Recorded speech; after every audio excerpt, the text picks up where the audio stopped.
étudier quelque chose qui apparaît à la fin de la paracha, à la fin de parashat Bechukotai, qui en fait est la paracha qui va terminer et clôturer le chumash de Vaïkra, selon un des principes établis par nos sages dans le calendrier hébraïque.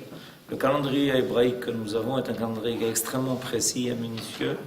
Il y a des règles, les gens ne sont pas toujours conscients de cela, mais il y a des règles très précises qui ont établi ce calendrier. Une des règles de ce calendrier, c'est que obligatoirement, le Shabbat qui précède la fête de Shavuot doit être la paracha de Bamidbar.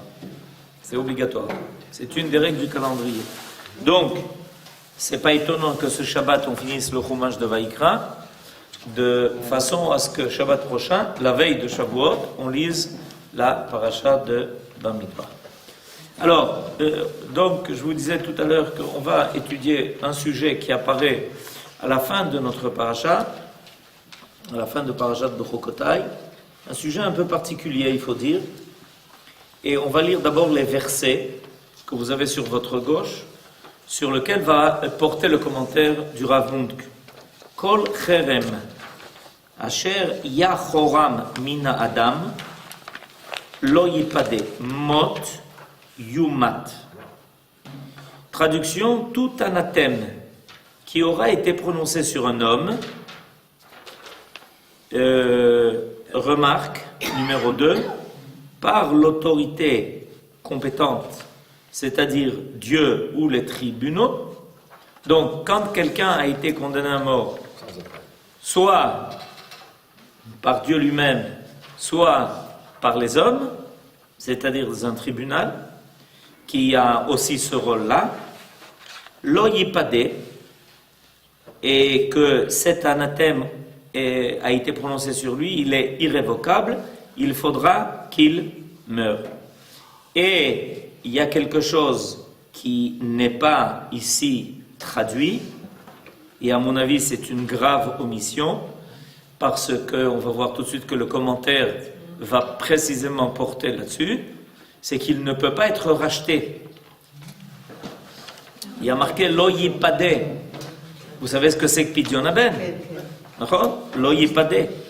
Alors le Pidyon Haben, c'est au contraire le fait de racheter le premier-né. Et ici, il est marqué que quand quelqu'un a été condamné à mort, il ne peut pas être racheté. Et ça n'a pas été traduit. Sans appel. Et, sans appel. Non, sans appel, c'est autre chose à mon avis. Dites-moi ce que vous en pensez.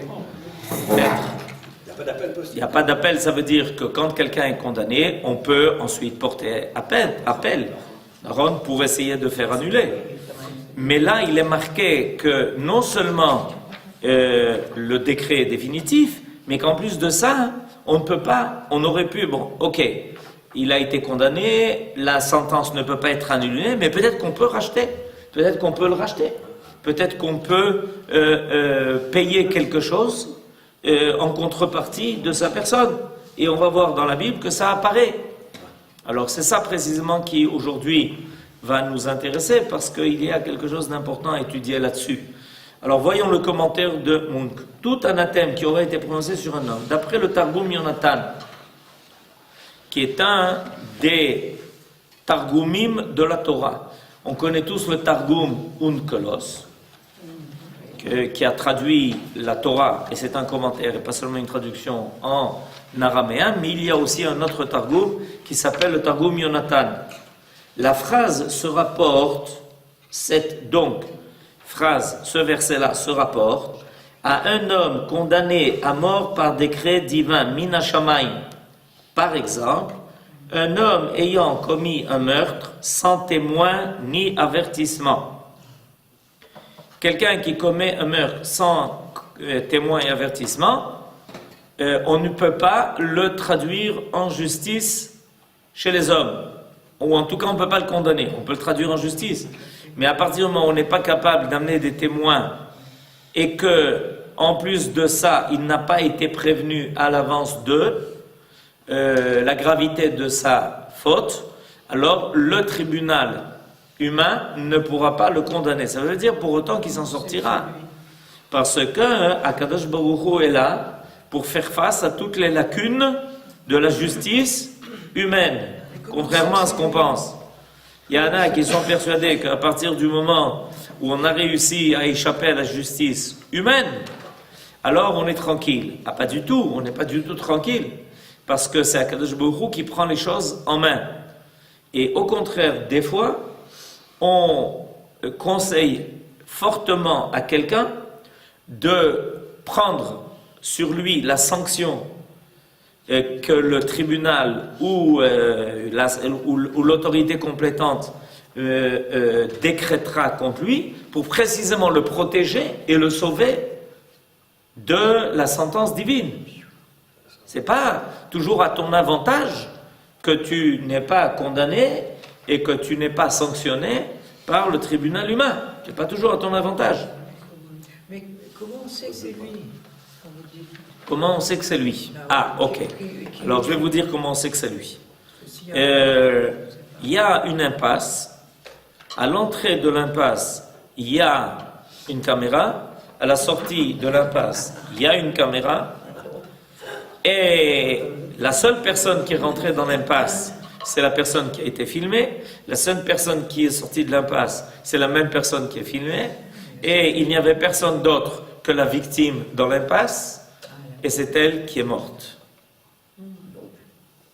Et puis, on retrouve un couteau plein de sang chez lui. C'est un film policier, déjà, ce que je vous raconte. Ok? Alors, on sait pertinemment que c'est lui qui a commis le crime. Mais, selon les principes du tribunal, ça ne suffit pas. On a besoin de témoignages, de témoins. On a besoin qu'il y ait un avertissement qui dit attention, fais attention à ce que tu vas faire. Même si on trouve son ADN sur son... Même si on trouve son ADN, etc. Je vois que vous êtes déjà très versé dans l'affaire, vous lisez beaucoup de livres. En toujours est-il qu'il y a des règles bien précises. Et je tiens à vous préciser d'ailleurs que l'ADN c'est 90% et pas 100%. C'est 97%. C'est 97% et pas 100%. Évidemment, on se sert de ça pour accompagner d'autres preuves, etc. Mais la Torah a fixé des règles pour ça. Elle a des raisons. Elle a des raisons pourquoi elle a fixé des règles tellement rigides qui permettent de condamner quelqu'un. La Torah n'a pas du tout, n'est pas intéressée à condamner quelqu'un à mort. Il faut le savoir. Elle n'est pas intéressée. C'est vrai qu'on a l'impression que à chaque deux versets, il y a quelqu'un qui va être condamné à mort, mais en réalité, la Torah n'est pas du tout intéressée à ce que quelqu'un subisse cette peine. Et donc, elle a émis des règles extrêmement rigides qui, seulement si elles sont respectées, permettront de finalement arriver à que quelqu'un soit condamné à mort et que sa peine soit exécutée. Akadosh Baruch Hu aime la vie. Alors, toujours est-il que d'après Yonatan ben Uziel, il ne s'agit donc pas de quelqu'un qui a été condamné à mort par un tribunal divin, mais par Dieu. Par exemple, un homme ayant commis un meurtre sans témoin d'avertissement, il ne peut être racheté par de l'argent, mais une demande de grâce peut être adressée à l'Éternel lui-même sous forme d'holocauste et de sacrifice. C'est-à-dire, on peut réclamer Rachmei Shamaim. Rachmei Shamaim. C'est-à-dire qu'il est condamné, il est passible de la peine dont il est passible, mais rien ne nous empêche maintenant de commencer à implorer la miséricorde divine pour que finalement cette personne soit épargnée, et on doit toujours le faire. D'accord? Mais les autres autorités, ça c'est le Targum Yonatan, qui voit ici donc quelqu'un condamné par Dieu et pas par les hommes. Mais les autres autorités rapportent le verset à un homme condamné à mort par un tribunal terrestre. Zé Medubar al Mitat Beddin. Celui qui dit d'un condamné destiné à être exécuté qu'il veut faire offrande de la valeur de ce dernier n'a rien dit du tout. Voilà ce que dit Rashi. C'est-à-dire quelqu'un qui a été condamné à mort par un tribunal, et viendrait quelqu'un qui dit mais je suis prêt à payer son poids d'or. Ok? Et de le racheter et de donc de réclamer qu'on l'épargne. Impossible. Le tribunal humain n'a pas la force d'épargner quelqu'un qui a été condamné à mort. Une fois qu'évidemment toute la procédure a été suivie, que tous les témoignages nécessaires ont été réunis.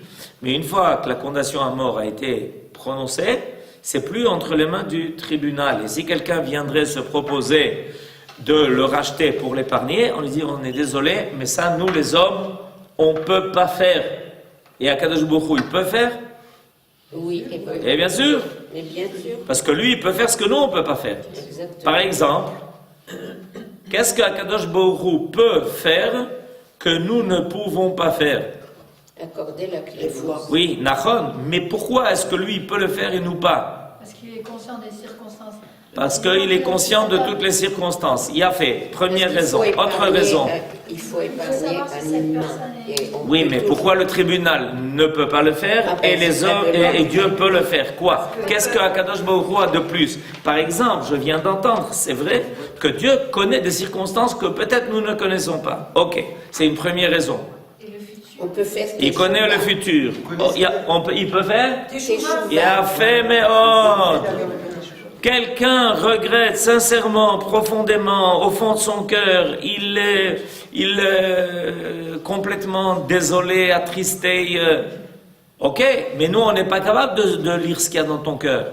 Nous, les hommes, le tribunal, on ne peut pas. Tu dis, j'ai fait tchouva. Ça l'air. Ta tchouva, elle est sincère ou pas? Il y a les deux teshuva et le tikkun. Il y a tchouva, il y a tikkun, il y a kapara, il y a beaucoup de choses. Ça, Kadosh Baruch Hu, lui, il est capable de tenir compte de ça. Nous, les hommes, nous n'avons pas le baromètre de la tchouva. Jusqu'à présent, j'ai vérifié, on ne peut pas acheter. Le baromètre de la tchouva n'est pas achetable. Ça n'existe pas. Donc, on ne sait pas.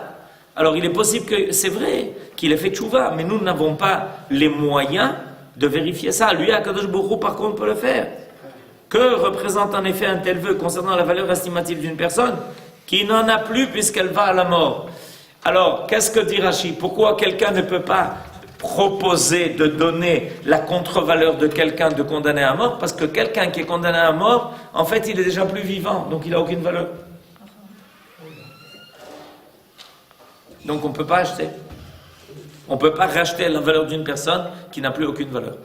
Ken, David? Le roi, Le roi? Le Meller, il n'a pas le droit de grâce? Le Meller a le droit de grâce sur les sentences que lui ordonne. Sur le tribunal. Mais pas sur le tribunal. Un Meller, il a par exemple, c'est une très belle question, quand David a été obligé de quitter Yerushalayim parce qu'il y a eu la révolte de son fils Avshalom, en chemin, l'a attendu un homme qui s'appelait Shimi Ben Gera et qui l'a lapidé de pierre, l'a maudit. Qu'est-ce qu'il n'a pas fait? Et évidemment, celui qui fait une telle chose contre le roi, il est passible de la peine de mort. Le roi a le droit de le tuer sur place. Et Béhémet, le chef de l'armée de David, a voulu aller le tuer, comme ça lui revenait. David lui a dit non, touche pas. Il avait le droit, David s'est servi de son droit pour l'épargner, bien qu'il était passible de la peine de mort. Mais ça, c'est contre les sentences que le roi lui-même prononce. Mais quand le Sanhédrin a déclaré que quelqu'un est passible de la peine de mort, le roi ne pourrait pas intervenir. Ce sont deux autorités qui sont complètement différentes l'une de l'autre. La règle édictée par notre verset donne lieu à deux mises au point. La première se rapporte au vœu que fit Yiftach à l'Éternel. Si tu livres en mon pouvoir les enfants Amon, qui n'arrêtaient pas de faire des soucis à Israël, qui n'arrêtaient pas de nous attaquer de l'autre côté du Jourdain. La première créature qui sortira de ma maison au-devant de moi sera vouée à l'Éternel, et je l'offrirai en holocauste. Comme Yiftach regagnait sa maison à Mitzpeh, voici venir sa fille à sa rencontre. C'était son unique enfant. À part elle, il n'avait ni fils ni fille. Vous connaissez donc l'histoire de la fille de Yiftach. Alors Yiftach, évidemment, a compris la catastrophe qui lui arrivait, puisqu'il avait fait la promesse que la première personne qui sortirait de sa maison, la première créature, lui s'attendait à ce qu'il y ait un mouton, une brebis.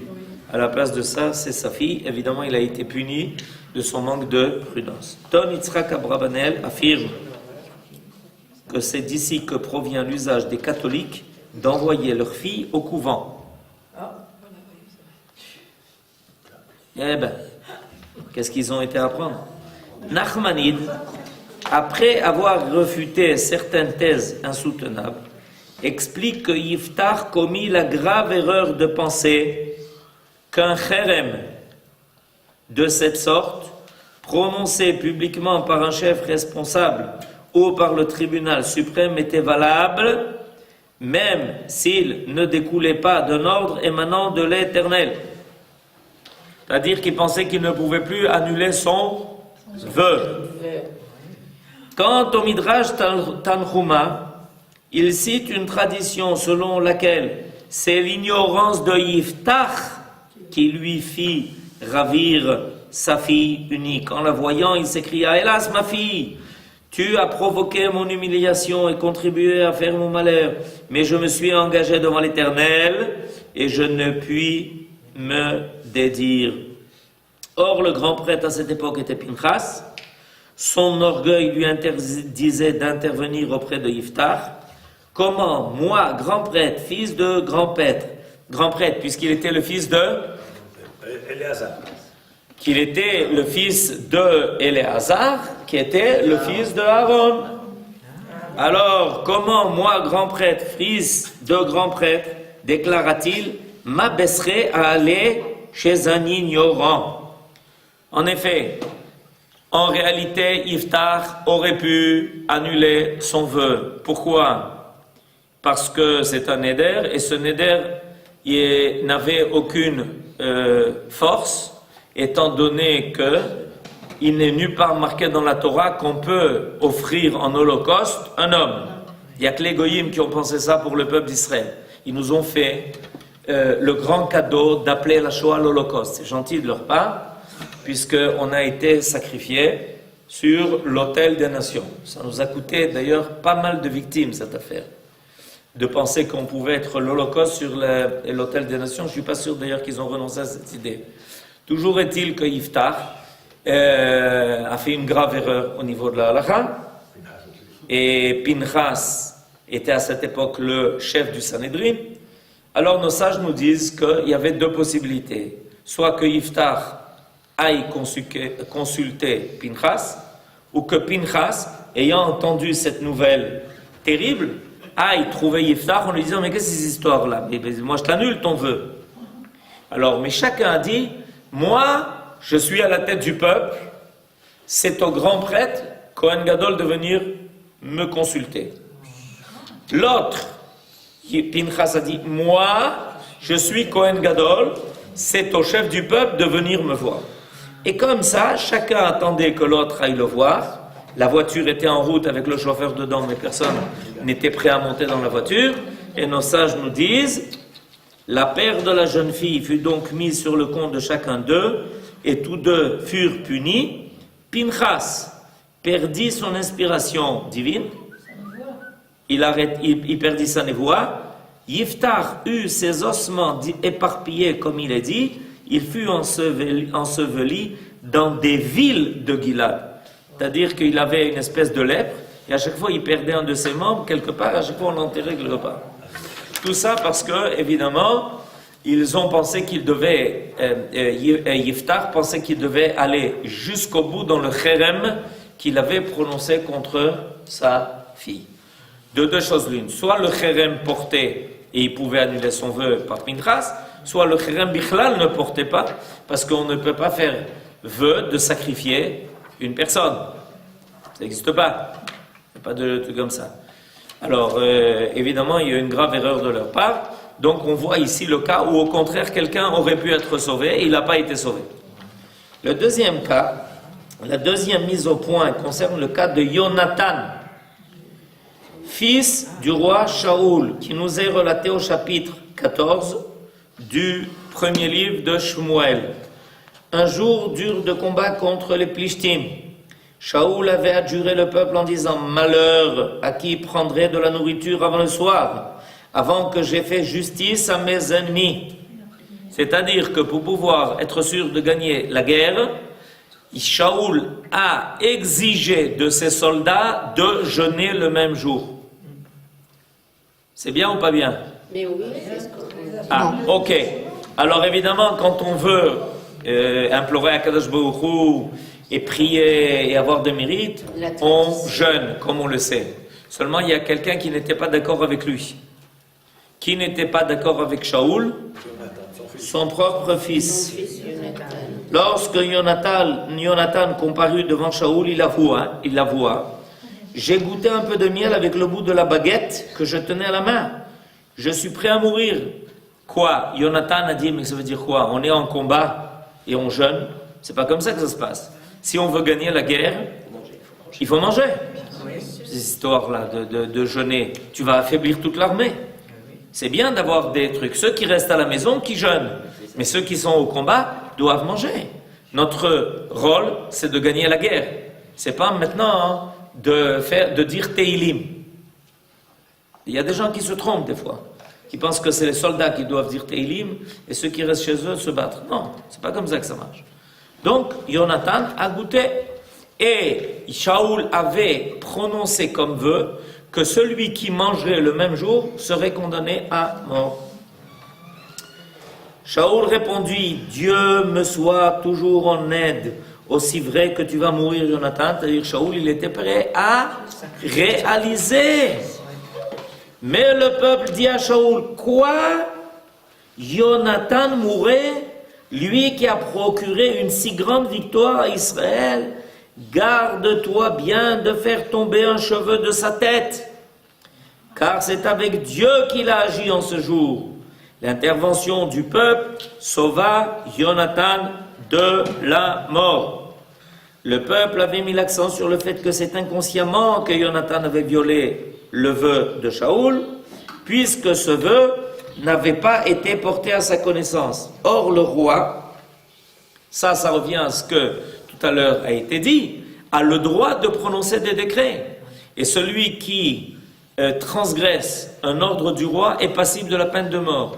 Donc, a priori, Jonathan aurait pu être condamné à mort. Mais le peuple s'est insurgé contre ça. Et ainsi, voyons-nous que Jonathan fut racheté au moment de sa mort en dépit des instructions de notre verset. Peu importe si ce rachat fut effectué avec de l'argent, comme semble vouloir le dire le Midrash Shmuel. D'après un autre Tana, il fut effectué sans aucune somme d'argent. Et de là vient l'expression racheter quelqu'un à son poids d'or. Pourquoi? Parce que c'est comme ça que Jonathan était sauvé. Le peuple a donné en or son poids d'or. Quoi qu'il en soit, il est donc possible dans certains cas extrêmes de procéder au rachat, au pidion de la vie d'un homme. Et c'est bien de là que l'usage s'est répandu en Israël d'avoir recours au pidion pour sauver la vie d'une personne.